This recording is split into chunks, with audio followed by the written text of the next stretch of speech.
అన్నాడు. అమ్మ చూశాడు, చూసి నీకు మందులు ఇవ్వనమ్మా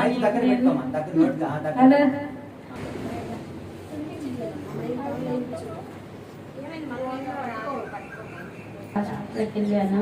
వెళ్తే డాక్టర్ గారు అన్నారు, అమ్మ చూశారు, చూసి అన్నాడు, అమ్మ నువ్వు అర్జెంటుగా స్టాండింగ్ తీపించుకురావాలి వెళ్ళి అని అన్నారు. ఏం గడ్డాలో నాకు తెరవదని అన్నారు. అనేది గవర్నమెంట్ డబ్బులు ఉంటే ప్రైవేట్కి వెళ్ళు, లేకపోతే గవర్నమెంట్ హాస్పిటల్కి వెళ్ళు అన్నారండి. అనేవాడికి నేను అన్నాను, నాకు కోడి పడుతుందండి, మీరు పిల్లలు ఇవ్వండి, నాకు తగ్గేదట్టు చూడండి అని అంటే, నేను చెయ్యమ్మా నేను పిల్లలేమో అని అన్నారండి.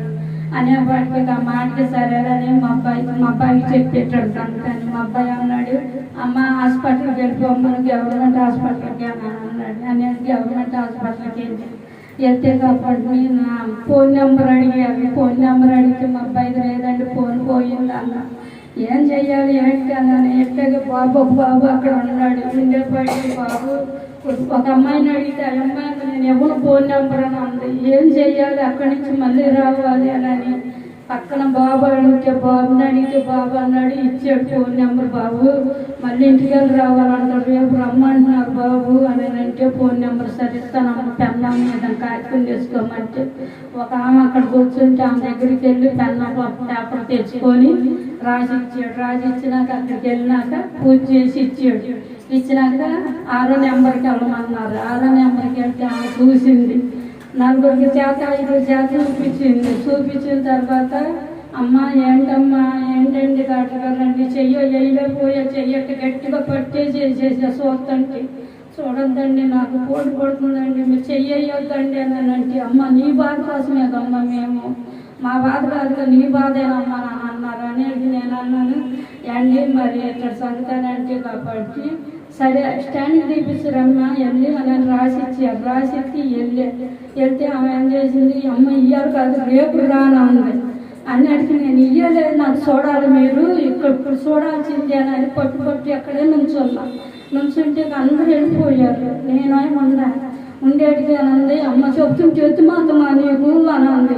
ఎత్తుమాతం కాదండి, నా బాధ వంటిది, మీరు చూడాల్సిందే చూపించాల్సిందే అని అమ్మ మీద అడిగితే గబ్బ లోపలికి వెళ్ళమ్మా వెళ్ళినా చూసినాక అని అన్నారు. కాబట్టి చూసి ఇక మొత్తం చూసినాక అంది, ఎంగడ్డండి ఏంటండి నాకు భయం పడుతుందండి అని అడిగింది.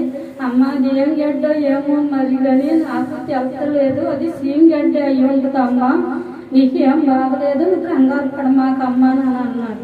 అని అడిగేటప్పుడు డాక్టర్ గారి వచ్చేసిన తర్వాత డాక్టర్ గారి దగ్గరికి వచ్చి అయ్యగారి దగ్గరికి వచ్చి సోర్ణ దగ్గరికి వచ్చి చెప్తే ఇట్లా సంతాన్ని అడిగి సోర్ణ అంది, అత్తయ్య ప్రార్థనకి అత్తయ్య నేను తగ్గిపోద్ది అని అడిగి చూసి అయ్యగారికి చెప్పింది. అయ్యగారికి చెప్పేప్పటికి అయ్యగారు అన్నాడు, నువ్వు హాస్పిటల్కి వెళ్ళొద్దు, ఎక్కడికి వెళ్ళొద్దు అమ్మ, నీకేం బాగలేదు, తగ్గించే బాధ అది తగ్గుతుంది, నువ్వు 7 వారాలు రా, నీకు తగ్గిపోతే నన్ను అప్పుడు అడుగమ్మా అని అన్నాడు అయ్యగారు.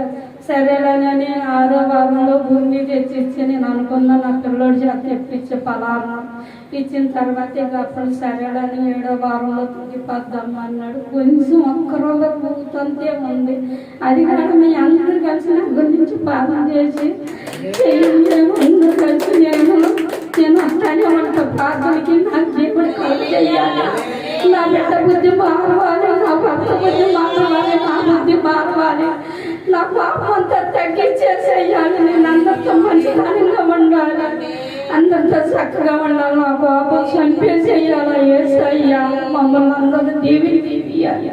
అందరికీ వందనాలు అమ్మ.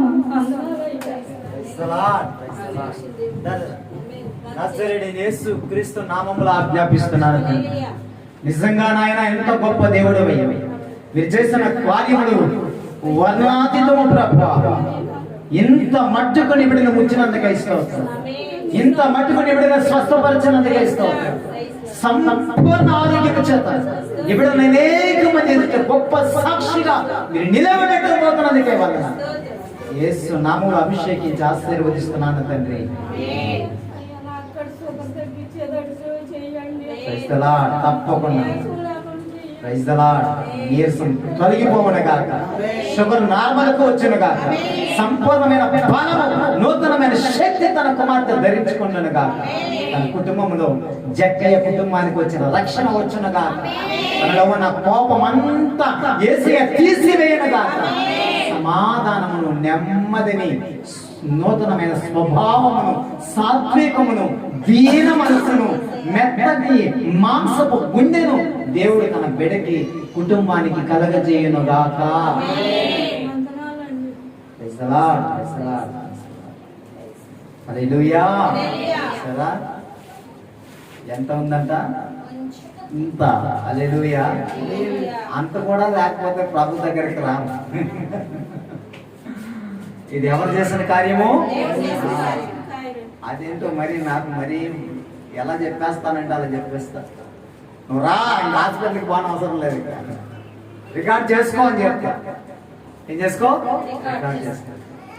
హాస్పిటల్కి వెళ్ళే పని లేదు. మొత్తానికి అయ్యగారిని కూడా డాక్టర్ అయ్యగారు అని అంటున్నాను. నన్ను కూడా డాక్టర్ అయ్యారు. ఆ డాక్టర్ అయ్యగారు అయ్యగారు మాస్టర్ అయ్యగారు. నిజంగానే మాట ఇచ్చేది ఎవరండి? దేవుడండి. దాన్ని నెరవేర్చేది ఎవరండి? దేవుడండి. మాట శ్యాంబాబుది కానీ కాదు. రికార్డ్ చేసుకో. నిజంగానే రికార్డ్ చేసుకో. నేను దేవుడు మళ్ళా రప్పించబోతున్నాడు అని చెప్పి మొత్తం పెట్టి పెడతాం, మొత్తం అన్ని తీసుకొని వచ్చేసి హల్లెలూయా.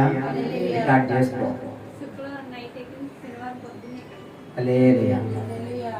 రికార్డ్. శుక్రవారం ఎక్కితే శనివారం, ఆదివారం సాక్ష్యం చెప్పాలిగా. ఆ టయానికి దేవుడు తీసుకొని వస్తాడు నిశ్చయముగా. ఆమె తల్లిని కూడా 3వ వారమో ఎప్పుడో వచ్చావు. ఏ వారం వచ్చావమ్మా? ఏ వారం వచ్చావు? 2వ వారమా? 2వ వారం వచ్చింది. వీళ్ళింట్లో పుట్ట ఉంటుంది.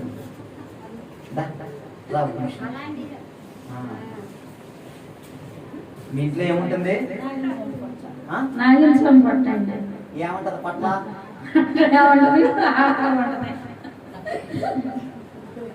ఏం చేసేదాన్ని?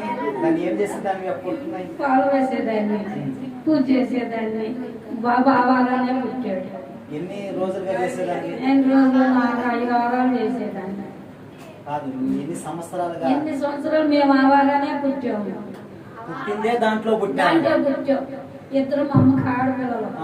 ఒక మగపిల్ల, ఒక అబ్బాయి అమ్మాయి చచ్చిపోయారు. మేమిద్దరు కూతుళ్ళు. ఆ కూతుళ్ళను మంగళగిరి నాగస్వామికి వెళ్ళాడు. మా అమ్మకి అక్కడే పుట్టాము మేమిద్దరు. ఇక ఆవారానే ఉన్నాము, ఆవారానే చెందాము. ఇప్పుడు వరకు కూడా ఉన్నాము. మొన్న ఇల్లు కట్టుకునేటప్పుడు కూడా మా పిల్లోడు పుట్టినాక, పిల్లోడు కింద పడ్డాక పొట్టొచ్చింది. పొట్టొచ్చినాక మంగళవారం పడ్డాడు. మళ్ళీ వచ్చే మంగళవారం పొట్టొచ్చేసి ఇంటి. ఇక సరేలేనని అక్కడే ఉండాక నేను ఇల్లు కట్టుకోవాలి అని నన్ను అడుక్కుంటుంటే గట్టిగా 4-5 సంవత్సరాల దాకా అడుక్కున్నాక ఇక అతను పక్కన తప్పేసుకున్నాడు. వెళ్ళిపోయాడు. కనపడతలేదు నాకు. కనపడిపోయాడికి ఇక ఇల్లు మొదలు పెట్టుకోండి. కొవ్వేసేసి ఇల్లు మొదలు పెట్టుకొని ఇల్లు కట్టుకున్నాను. పొట్టలేదు, పొట్టలేదు, పొట్టలో పాము లేదు. అమ్మా చూసారా? ప్రేయర్కి వెళ్ళే వాళ్ళు నమ్మేది కాదు, ప్రార్థన నమ్మేది కాదు. దేవుడు లేడనుకొని తన పుట్టుకతోటే నాగమ్మనే, ఆ నాగమ్మ, ఈ నాగమ్మ, ఇంట్లో ఉండే నాగమ్మలంతా నేను ఒక దగ్గర ప్రార్థన చేస్తే పైకి వచ్చాక ఉంటుంది, నువ్వు మాకు ప్రార్థన చేస్తావా? మేము నాగ కన్యకులు అనింది. ఏమి కన్యకలంట? నాగ కన్యకలంట. ఆ మీదకి ఆ దయ్యం వస్తే ఏం చేసి తెలుసా? నాలుగు జాంపేది, ఇట్లా అనేది, లేచేది ఇట్లా కింద ఇట్లా దొరలేదు. ఏ స్వభావం అదంతా? పాము స్వభావం. యేసు నామములో ప్రార్థన చేసి కడగా సులభాగం కదా. ప్రార్థన చేసే ముందరికి ఆ సైతాను వెళ్ళిపోయి పెరిగే పుట్ట ఆగిపోయి దరిద్రం కనీసం ఇంట్లో తినడానికి కూడా లేదు.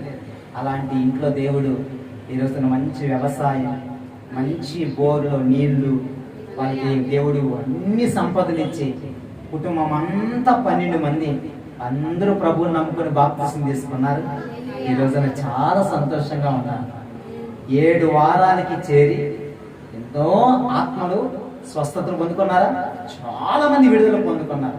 చాలా మంది అద్భుతాలు చూశారు. నా ప్రియమైన తల్లి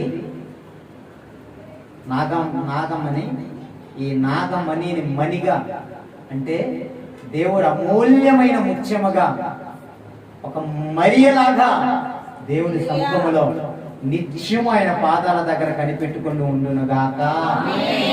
నా తల్లికి దేవుడు చేసిన కార్యం టెస్ట్ లో ఈ రొమ్ములో ఉన్నటువంటి గడ్డను, ఏం గడ్డది? క్యాన్సర్ గడ్డను దేవుడు ముట్టి బాగు చేసి, అది అనువంతగా ఏం గింజలు అంటారు, ఆవి గింజగా ఇంకొక గింజ ఏదో ఉంటుంది, చింత గింజలాగా దేవుని మార్చేసి అది పూర్తిగా అలా కరిగిపోయి యేసయ్య కొరకు తన బిడ్డను ఈడుపు గలలో గొప్ప సాక్షిగా బిడ్డను వాడుకొనును గాక. ఆమేన్. 7 వారాల యొక్క ప్రార్థన ప్రయాసకు ప్రతిఫల సాక్ష్యం సరిపోదా?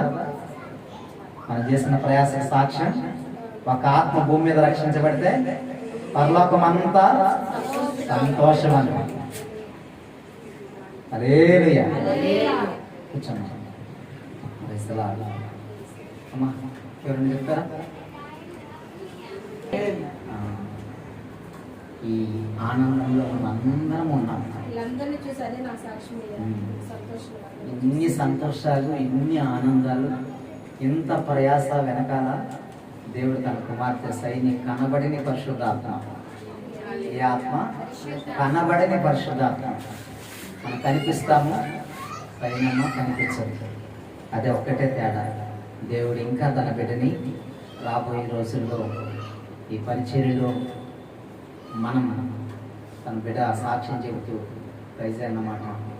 మనం అందరం ఆప్యాయతలు కోల్పోయిన వాళ్ళు, అభిమానాలు,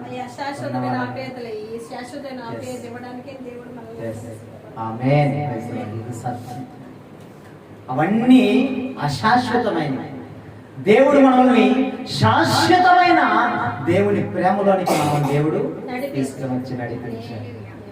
ఇది కాదా దేవుని ఏర్పాటు మన పట్ల? ఆమేన్. ఇది కాదా దేవుని పిలుపు మన పట్ల? దేవునికి స్తోత్రం. ఈ అద్భుతమైన సమయాన్ని బట్టి నేను ఎంతగానో దేవుని స్తుతిస్తున్నాను. దయచేసి మీ పరిశుద్ధ గ్రంథాలు తెరవండి. పరమగీతాలు విశేషమైన వర్తమానాన్ని ఈ రోజున దేవుడు మీతో మాట్లాడబోతున్నారు. 8వ అధ్యాయము. దాని కొంచెం సౌండ్ సిస్టమ్ చూసుకోండి. Praise the Lord. పరమగీతములు 8వ అధ్యాయము మొదటి వచనాన్ని మనము చదువుకుందాం. నా తల్లి యొక్క స్తన్యపానము చేసిన ఒక సహోదరుని వలె నీవు నా ఎడల ఉండిన ఎంత మేలు. అప్పుడు నేను బయట నీకు ఎదురై అబ్బా ముద్దులాడుదును. ఎవరును నన్ను నిందింపరు. చాలా పరిశుద్ధుడైన తండ్రి, ప్రేమ కలిగిన ఈ పరమగీతములలోనండి దాగబడిన ఈ వాక్యములో లోతైన మర్మాలు మీరు మాకు బోధించండి. మీరు మా అందరితో మాట్లాడండి. మాకు కావలసిన ఆహారాన్ని మాకు పంచండి. యేసయ్య నామమున అడుగుచున్నాను తండ్రి. అందరికీ చక్కగా వినిపిస్తుంది అనుకుంటా. కొంచెం ఎక్కువ తగ్గించండి. ఎక్కువ. ఈ పరమగీతములు 8వ అధ్యాయము మొదటి వచనాన్ని మనం చూడగలిగినప్పుడు, నా తల్లి యొక్క స్తన్యపానము చేసిన ఒక సహోదరుని వలె నీవు నా ఎడ నుండి నా ఎడల ఉండిన ఎంత మేలు. ఎప్పుడు నేను బయట నీకు ఎదురై ముద్దులాడుదును. ఎప్పుడెప్పుడు నేను నీకు బయట కనబడినప్పుడు నిన్ను చూడగానే నేనేం చేయాలి? ముద్దాడాలి. ఎవరు ఈ మాట చెప్తున్నారు తెలుసా? బైబిల్ చెబుతున్నది, నా తల్లి యొక్క స్తన్యపానము చేసిన ఒక సహోదరుని వలెనే. ఒక తల్లి యొక్క స్తన్యపానం ఎవరు చేస్తారు అంటే తనకి పుట్టిన బిడ్డ మాత్రమే. తనకి పుట్టిన పిల్లలు తన స్తన్యపానము చేయగలుగుతారు. ఆ పాలను ఆపేక్షించి ఆ పాల ద్వారా వాళ్ళు బ్రతుకుతారు. అయితే బైబిల్ చెప్పుచున్నది, నా తల్లి యొక్క మీరును స్తన్యపానము చేసిన వారి వలె.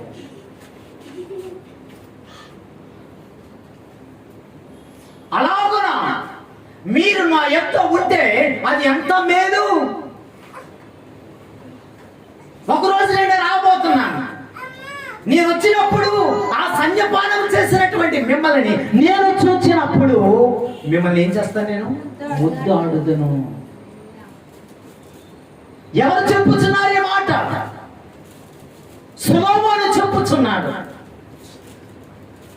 ఎవరితో చెప్పుచున్నాడు? తన తోటి సహోదరుడితో, తన ఆస్థానంలో ఉన్న వారితో. ప్రభునందు ప్రియమైన వారులారా, యేసుక్రీస్తు ప్రభుల వారికి సాదృశ్యమైనటువంటి ఈ సొలొమోను చెప్పినట్టుగా మీతో దేవుడు చెప్పుచున్నాడు. అదేమిటి అంటే, ఒకే తల్లి యొక్క స్తన్యపానము చేసిన వారి వలె మనము ఉండాలి.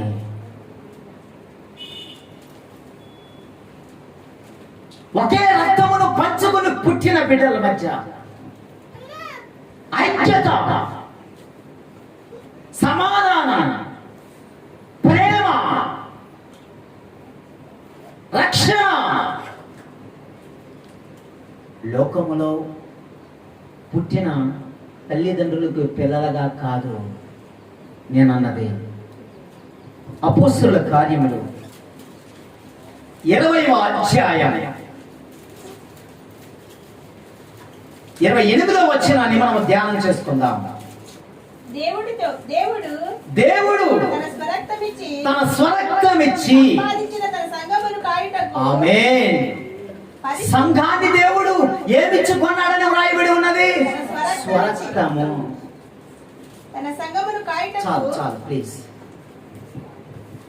దేవుడు ఏమి ఇచ్చాడు అంటే మన కొరకు మీకు అర్థమవుతుంది చెప్తాను. ఒక తల్లి తను ప్రసవించడానికి ప్రయాసపడి బిడ్డకు ప్రసవం ఇస్తే ఆ ప్రసవం ఆ బిడ్డ సునాయసముగా, ఏ విధమైన తొందర, ఏ విధమైన కష్టం లేకుండా సుఖమైన ప్రసవం కలగాలి అంటే కడుపులో నీరు ఉండాలి అంటారు. దాన్ని ఉమ్మ నీరు అంటారు. ఆమేన్. రెండవది డెలివరీ కష్టం. అందుకే ఆ బిడ్డ యొక్క ఒంట్లో ఏముండాలి అంటారు? రక్తం. తల్లి తన గర్భమున పుట్టే బిడ్డ సుఖమైన ప్రసవం చూడాలి అంటే తల్లి కడుపులో ఉండవలసింది నెంబర్ 1 ఉమ్మ నీరు, రెండవది రక్తము. బైబిల్ చెప్పుచున్నది, ఆయన తన స్వరక్తం ఇచ్చి, యేసుక్రీస్తు ప్రభుల వారు సిలువలో వేలాడుచు ఉన్న సమయంలో దొంగ కుడివైపున ఎడమవైపున ఆయనకి ఇరుపక్కల కూడా వేలాడదీయబడినప్పుడు ఆ గొలగతా కొండ మీద సిలువ వేయబడిన యేసుక్రీస్తు ప్రభుల వారిని ఒక సైనికుడు ఈటె తీసి ఆయన ప్రక్కన పొడవగా సబ్జెక్ట్ మీరు మర్చిపోకూడదు. సబ్జెక్ట్ మీరేమవ్వకూడదు, మర్చిపోకూడదు. ప్రక్కన పొడవగా బైబిల్ చెబుతుంది, రక్తమును నీరును వచ్చెను. తల్లి తన బిడ్డకు జన్మనిచ్చినప్పుడు, ఆ ప్రసవించబడినప్పుడు ఆ బిడ్డతో కూడా బయటకు వచ్చేదేంటి? నీరు, రక్తం. అవునా? యేసుక్రీస్తు ప్రభుల వారు కూడా బైబిల్ చెప్పుచున్న ఈ చదివిన భాగంలో ఆయన తన స్వరక్తం ఇచ్చి సంపాదించిన సంఘము. ఆయనకి ఆ సంఘము ఎవరు అంటే పిల్లలు. రక్తమును నీరుని పెట్టి నేను కన్నాను గనుక అది నా కుమార్తె, అది నా కుమారుడు. యేసుక్రీస్తు ప్రభుల వారు తన రక్తాన్ని పెట్టాడు గనుక ఆ సంపాదించబడినది లేదా ఆ ప్రసవించబడినది సంగముగా కూడుకున్న మనం అందరము కూడా దేవునికి కుమారులం, కుమార్తె. ఇప్పుడు మూలవాక్యం మీకు అర్థమైపోయింది. నా తల్లి యొద్ద మీరు స్తన్యపానము చేసిన ఎంత మేలు. ఆ స్తన్యపానములో ఉన్నదేంటో మీకు తెలుసా? పాలు మాత్రమే కాదు, ఆ పాలలో రక్తము ఉంది. కొన్నిసార్లు మీకు తెలుసా, పాలు కొన్నిసార్లు రక్తముగా కూడా కనబడుతుంది. దేవుని సృష్టి ఆ రక్తాన్ని ఆ బిడ్డకు పోషణగా పాలుగా దేవుడు మార్చి ఇచ్చాడు. హల్లెలూయా. యేసు ప్రభు రక్తాన్ని పెడితే అది ఇప్పుడు మనకు పాలలాగా ఉపయోగపడుతుంది. మీ మగాలు మీకు ఏమర్థమయ్యాయి? పాలు ఏంది? మళ్ళీ నా క్వశ్చన్ వినండి. యేసుక్రీస్తు ప్రభుల వారు మనకేం పెట్టాడు? ప్రాణాన్ని పెట్టాడు. ఏం కాచాడు? రక్తాన్ని కాచాడు. తల్లి బిడ్డకు రక్తాన్ని ఇస్తుందా, పాలుని ఇస్తుందా? పాలే ఇస్తుంది. బాగా గ్రహించాలి. డెలివరీ అవ్వడానికి ఆ తల్లికి ఏముండాలని డాక్టర్ చెప్పాడు? రక్తం ఉండాలి. రక్తం కావడానికి మంచి ఫ్రూట్స్ తినమన్నాడు, ఐరన్ టాబ్లెట్లు వేసుకోమన్నాడు. ఇవన్నీ వేసుకుంటే ఆమె బాడీలో ఒంట్లో ఏమొచ్చింది? రక్తం వచ్చింది. అదే రక్తము తల్లికి ఉండాలి. ఆ రక్తము ఉండి బట్టే ఇప్పుడు బిడ్డ ప్రసవించబడి ఉంది. ప్రసవించబడినటువంటి బిడ్డకి ఏమి ఇవ్వాలి? రక్తమే ఇవ్వాలి. కానీ ఏమిస్తుంది? పాలునిస్తుంది. యేసుక్రీస్తు ప్రభుల వారు మన కొరకు రక్తాన్ని పెడితే అవి ఇప్పుడు మనకి పాలు లాంటి వాక్యము దేవుడు మనకు అనుగ్రహిస్తున్నాడు. హల్లెలూయా. అందుకే పిల్లలకు తల్లి ఏమిస్తుంది? పాలునిస్తుంది. పిల్లలైన మీకు దేవుడు ఇప్పుడు పాల లాంటి వాక్యాన్ని ఇస్తున్నాడు. హల్లెలూయా. ఏమిస్తున్నాడండి? పాల లాంటి వాక్యం. ఇంత దూరం నుండి ప్రయాసపడి మీరు ఇక్కడికి వస్తే మిమ్మల్ని బలహీనంగా పంపడానికి కాదు, పాల లాంటి పౌష్టికమైన వాక్యాన్ని ఇచ్చి పంపడానికి. హల్లెలూయా. మా అమ్మ నేను ఎంతో ఆత్మ పొందుకొని పాటల్లో పాడి పరవశించిపోతుంటే ఈ ఒక్క కప్పు కూడా ఇక్కడే ఉంది. అది అందరూ చూస్తున్నారు. పాపం అందరూ ఎదుట ఎలా ఇచ్చేది? పాపం అందరూ ఉన్నారు, ఎలా చూస్తారో చూడరు. అవి ఇంకేమో ఆన్లైన్లో వాక్యం జరుగుతుంది, ఆన్లైన్లో ఎంతమంది చూస్తారు అవి కూడా లెక్కలేదు. నా బిడ్డకి ఏం కావాలి? కప్పు పాలు కావాలి. ఒక తల్లికి తన కడుపులో పుట్టిన బిడ్డను కాన అంతకంటే ఎక్కువగా నన్నే ఆ తల్లి చూసుకుంటుంది. మా అమ్మాయి కూడా ఏ రోజు మా అమ్మ ఇన్ని పాలు కూడా నాన్న బలహీనంగా ఉన్నావు, ఇది తాగని ఎప్పుడు చెప్పలేదు. ఆమె నన్ను చూస్తే భయపడుతుంది. కింద సౌండ్ తగ్గించి, అంతటి ప్రేమ ఈ తల్లికి దేవుడిస్తే దేవునికి ఇంకెంత ప్రేమ మన పైన ఉంటుంది. అందుకే దేవుడు అంటున్నాడు, మీరు మిమ్మల్ని పాలతో అపేక్షించి నేను పాల ద్వారా మిమ్మల్ని నేను పెంచబోతున్నాను.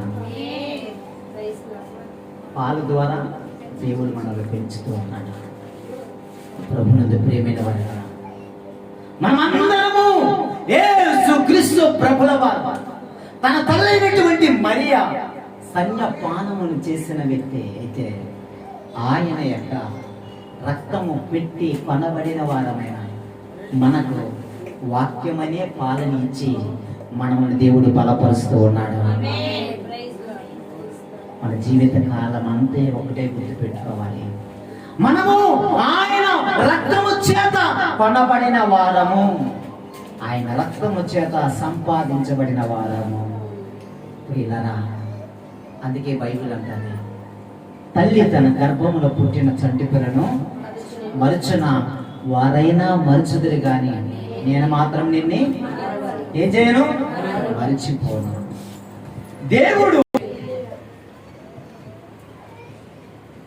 మన జీవితంలో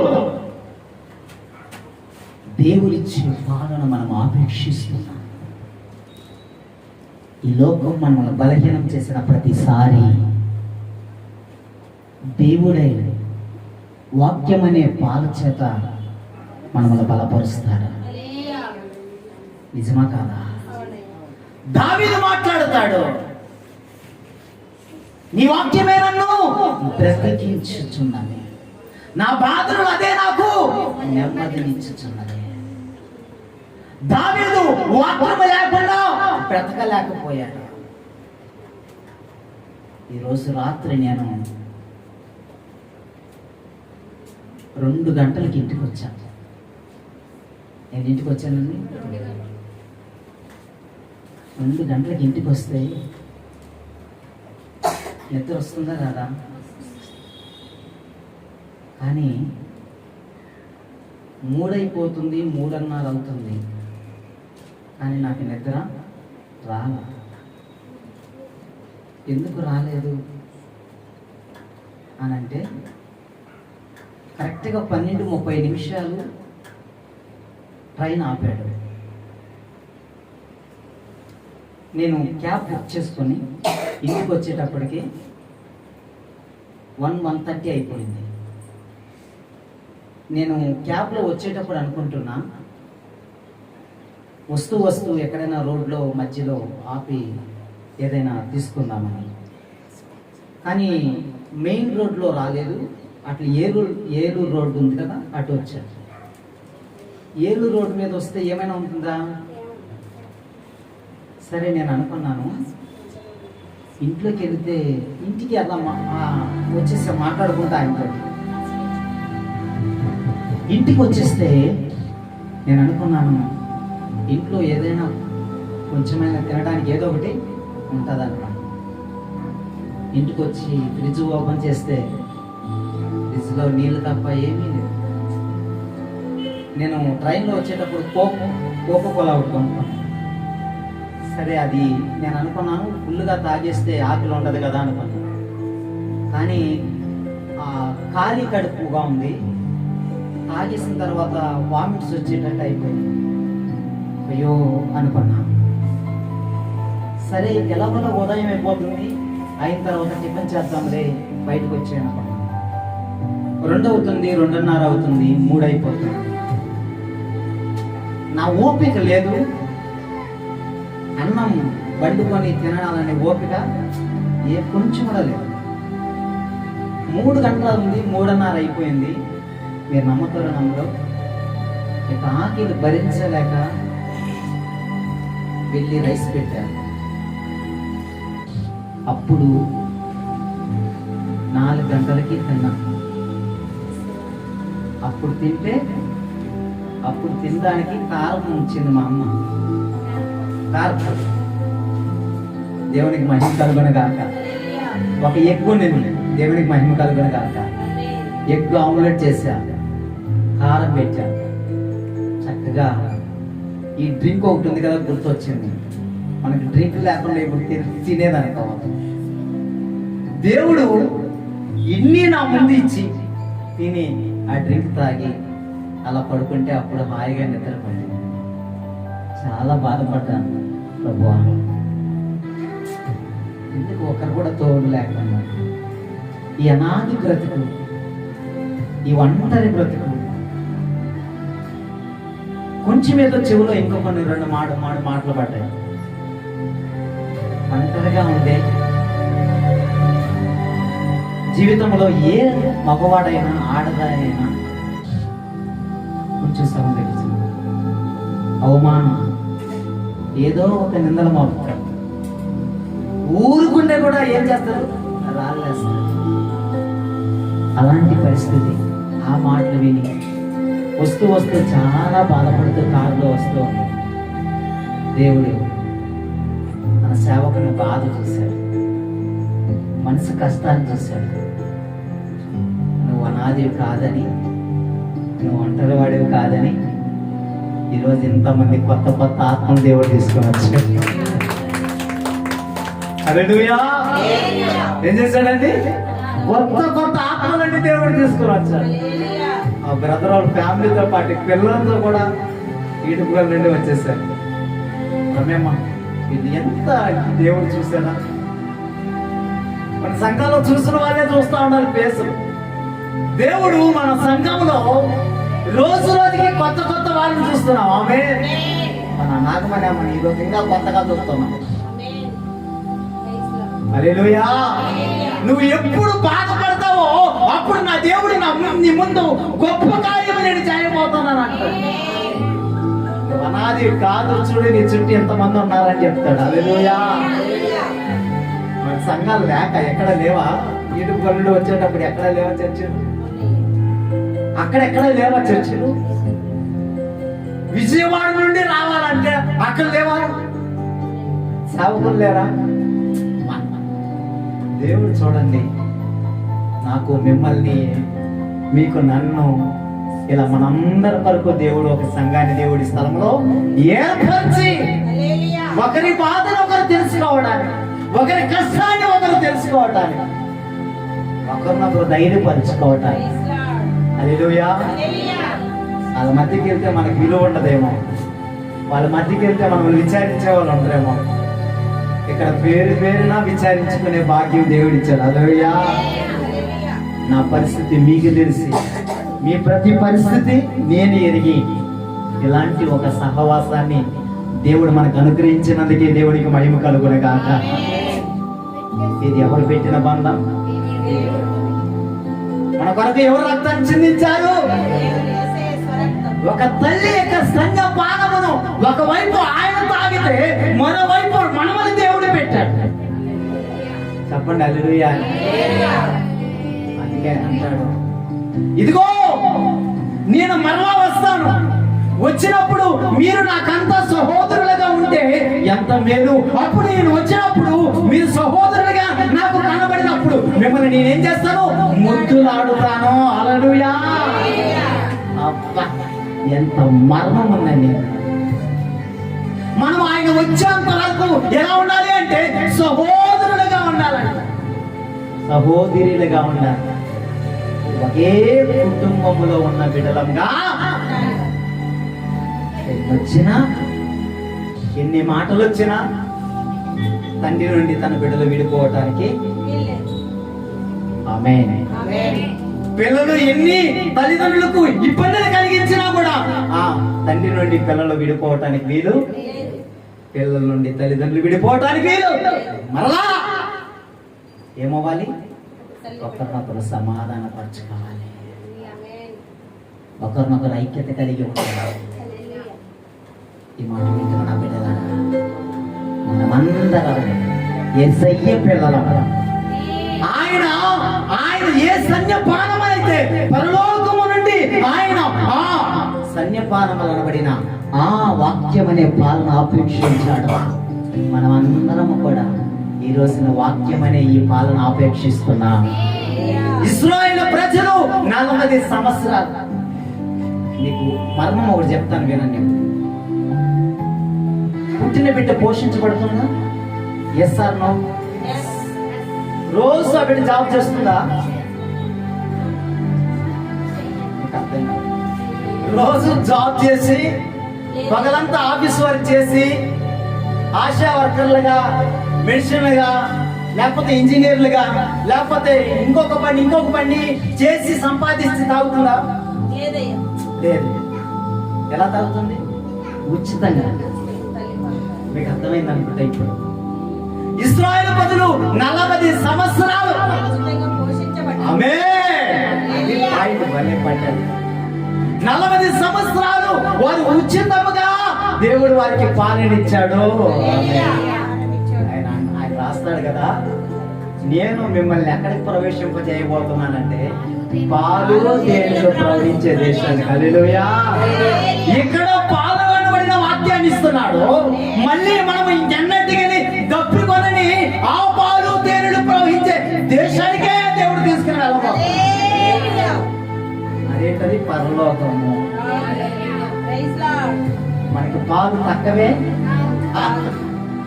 ఆహారము తక్కువే. ఎస్, మన దేవుడు మనల్ని పోషిస్తాడు. నిశ్చయముగా మనల్ని పోషిస్తాడు. ఏమీ నీ చెంత రూపాయి కూడా లేకపోయినా, నీ ఇంటిలో ఉన్నదంతా కోల్పోయినా, నా దేవుడు నీ పోషణకు తప్పక పైసలు ఇస్తాడు, తప్పక నీకు ధాన్యం ఇస్తాడు, నీ ఇంటిలో సమకూర్చుతాడు. నా దేవుడు నా కడుపు నింపాడు. హల్లెలూయా. నన్ను సంతృప్తి పరిచాడు. హల్లెలూయా. నువ్వు ఒంటరివి కాదని దేవుడు నాతో చెప్పాడు. హల్లెలూయా. నువ్వు ఒకవైపు బాధపడుతున్నావంటే మరోవైపు దేవుడు నేను గొప్పగా ఆశీర్వదించబోతున్నాడు. ఒకవైపు నిన్న అవమానాలు నీ మీదకి దూసుకుని వస్తున్నాయంటే దేవుడు నీ కొరకు గొప్ప ఘనతను దాచిపెట్టాడని అర్థం. భరించేవన్నీ నీకు ఆశీర్వాదం, నువ్వు అనుభవించేవన్నీ నీకు దీవెనే. ఇందులో ఏ ఒక్కటి నీకు తక్కువ కానే. ఈ రోజున ఈ మాటలు వింటున్నా నా బిడ్డగా. అందుకే ఏలియా అరణ్యములో ఉన్న దేవుడు ఏలియాను పోషించాడా లేదా? పోషించాడండి. నా తండ్రి, నువ్వు అరణ్యములో ఉన్నా నేను పోషిస్తాను. ఎవరు లేని అనాథంగా ఉండిపోయినా అక్కడికి వచ్చి నేను నా దేవుడు పోషిస్తాను. అందరికి అర్థమవుతాను. చెప్పను ఒక మాట. తల్లి కడుపులో ఆహారం లేకపోయినా బిడ్డగా పాలు మాత్రం ఇస్తుంది. ఎస్, ఖచ్చితంగా. కడుపులో ఏమి కొంచెము గుక్కెడు నీళ్లు లేకపోయినా, గుక్కుడు అన్నము లేకపోయినా తల్లి మాత్రం బిడ్డకు పుష్కలంగా పాలిస్తుంది. నా యేసయ్య కూడా ఆయన సిలువలో తన రక్తాన్ని చిందించిన వాడు, నిలువెల్లా కరిగిపోయిన వాడు. ఆయన బలమంతా మనకిచ్చాడు. హల్లెలూయా. ఆయన తన బలమంతా కోల్పోయి ఆయన తన శరీరంలో ఉన్నటువంటి రక్తమంతా ధారపోసి ఆ రక్తం మనకిచ్చాడండి. ఆయన బలమంతా మనకిచ్చాడండి. నా బిడ్డల ప్రేమ చూస్తే నాకు అదే గుర్తుకొస్తుంది. నా యేసయ్య అవయవాలన్నీ నా ప్రేమకి దేవుడు ఇచ్చేసాడు. తను పోగొట్టుకున్న రక్తమంతా నా యేసయ్య తన కొరకు ఇచ్చేసాడు. మన ఒంట్లో ఉన్న రక్తం మన దేవుందేనండి. మన ఒంట్లో ఉన్న ఆరోగ్యం మన దేవుడిదేనండి. ఇది దేవుడిచ్చినదే. దేవుడే ఇవ్వకపోయింటే మనం లేదు. ఎస్, ఆయన రక్త మాంసములే మనం ధరించుకుని ఉన్న ప్రియులారా, ధరించుకుని. అందుకే భయపడలేదు ఏలియా. తన ఆకాశం వైపు తన కన్నులెత్తాడయ్యా, ఇక్కడ నన్ను ఎవరు పోషిస్తారు అంటే నా దేవుడు అన్నాడు, ఇదిగో నీ కొరకు కాపాలం చేత ఆహారాన్ని పంపుతాను. హల్లెలూయా. నువ్వు ఎక్కడున్నాను నీ దేవుడు నిన్ను పోషిస్తాను. ఇదిగో ఇశ్రాయేలు ప్రజలు అరణ్యములో ఉండి అయ్యా మాకు ఎలాగయ్యా ఆహారం అంటే నా దేవుడు ఆకాశం నుండి మన్నా వారి కొరకు పంపాడు. సాధపడే స్త్రీ ఇక ఈ పూటకు తిని చచ్చిపోదామనుకుంటే దేవుడు కాలిపోయిన కొండలన్నిటినీ దేవుడు మరలా నింపేశాడు. హల్లెలూయా, ప్రైజ్ ది లార్డ్. మీ కొండలు ఖాళీ అయిపోయాయా? భయపడద్దు.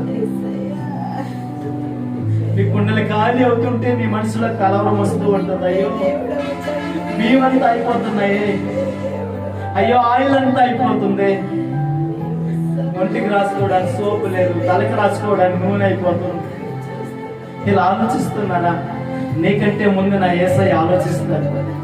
నిశ్చయముగా నీ తలకి దేవుడు నూనె తక్కువ చేయడు, నీ కడుపుకి ఆహారం తక్కువ చేయడు.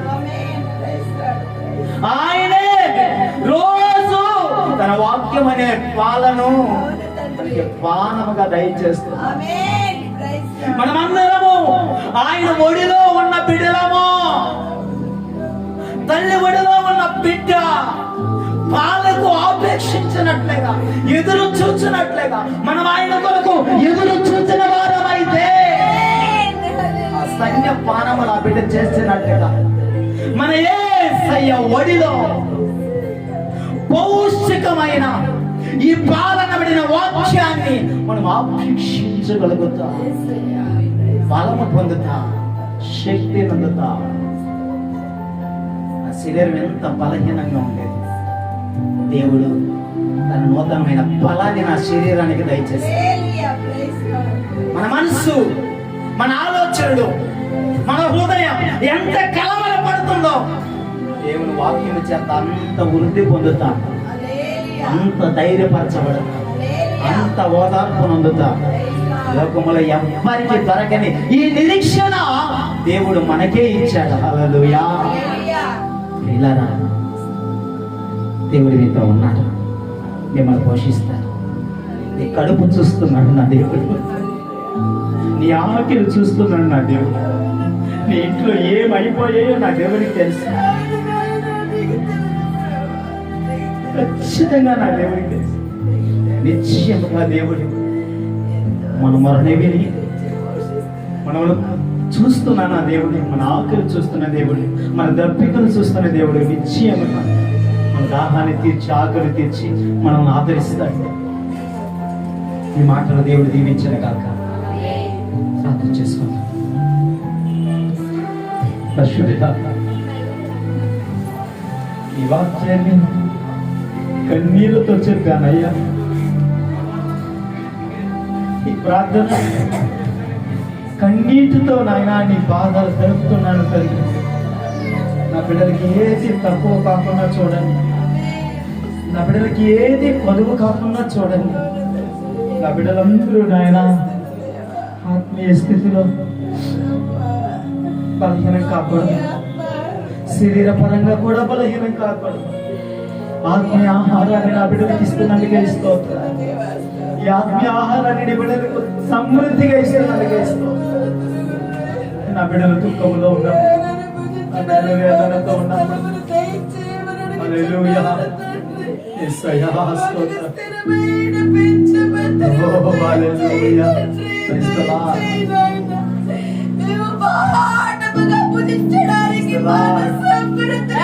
ఆమేన్. Thank you lord.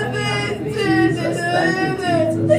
ఒక పూలన బరకగుట బ్రహ్మాండ త్రిపాఠముగా పాలించడానికి మమ్మల్ని వాడుకోండి ప్రభువా. యేసయ్యా, యేసయ్యా మీరు చూస్తున్న దేవుడు నాయనా. Thank you Jesus. హల్లెలూయా. మా కడుపుల కడుపువా ప్రభువా, ఆత్మను నింపుతున్నందుకు స్తోత్రం నాయనా. ఎలాంటి సంకోచము లేకుండా సమృద్ధిగా పోషిస్తున్న దేవా మీకే స్తోత్రం. Thank you Jesus. హల్లెలూయా. నా దైవజనుల కుటుంబాన్ని మీరు అభిషేకించండి. ఎంతో ప్రయాసంతో కడుపు కట్టుకొని మాకు ఆత్మీయ ఆహారాన్ని కడుపు నిండా భుజించడానికి చేసిన సహాయాన్ని బట్టి మీకే వందనాలు. ఈ రోజు ఇంతమంది బిడ్డల్ని ప్రభు ఒక చోట సమకూర్చి ప్రభు మేమందరము సంతోషంగా ఆహారం భుజించడానికి మీరు చేసిన సహాయాన్ని బట్టి మీకే వందనాలు. మీకే స్తోత్రములు నాయనా. ఎక్కడికి వెళ్ళా మూల్యము చెల్లించాలి నాయనా. ఉచితముగా ఇంత ఆత్మీయాన్ని మేము పూజించడానికి మీరు చేసిన సహాయాన్ని బట్టి మీకే వందనాలు నాయనా. లేకుంటే చేతులతో పోకుండా ప్రభువారు మా గుంపులు విప్పినట్టు సహాయము చేయండి నాయనా. సహాయం చేయండి. హృదయం వాకిళ్ళు మీరు విప్పండి తండ్రి. విప్పండి అయ్యా. ఆకాశం అప్పుడు వాకిళ్ళు విప్పండి తండ్రి. నాయనా మీకే స్తోత్రములు నాయనా. స్తోత్రములు. మాట్లాడితే నీవే ఆకర్షిస్తానని నువ్వు చెప్పావు ప్రభువా. ఈ సజీవ సాక్ష్యాలను మీరే దీవించండి, ఆశీర్వదించండి నాయనా. మీరు ఇచ్చిన ప్రేరేపణను బట్టి మీకే వందనాలు, స్తోత్రాలు నాయనా. నా చెల్లెలందరికీ సమృద్ధిని దయచేయండి. సాతాను గెలుపులు లేకుండా వాళ్ళ కుటుంబాలను మీరు కట్టండి నాయనా. కుటుంబాలుగా ప్రార్థనకు రావాలని మీరు చేసిన ప్రార్థన బట్టి మా ఆశను మీరు తీర్చిన దేవా స్తోత్రములు నాయనా. ఏ ఆత్మ కూడా చెదిరిపోకూడదు నాయనా. మీరు నీరు కట్టి ఫలింప చేయండి తండ్రి. మేము ఒక తల్లి వద్ద పాలు తాగినట్లు మేము ఎప్పటికీ కూడా ప్రభువా మేము పాలు తాగినట్లు ఈ ఆహారాన్ని ఈ వాక్యాన్ని మేము ఎప్పటికీ కూడా కలిసి పూజించినట్లు సహాయం చేయండి నాయనా.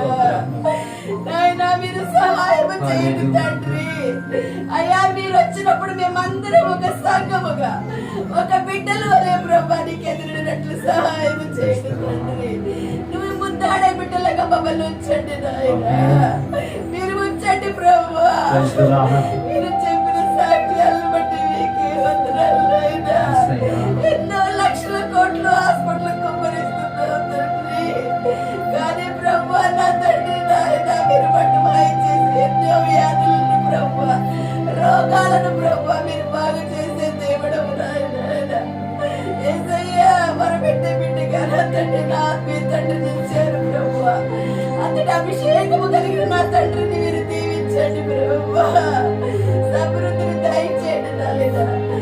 ఒక్కొక్క మందిరాన్ని దయచేయమని అడుగుచున్నారు తండ్రి.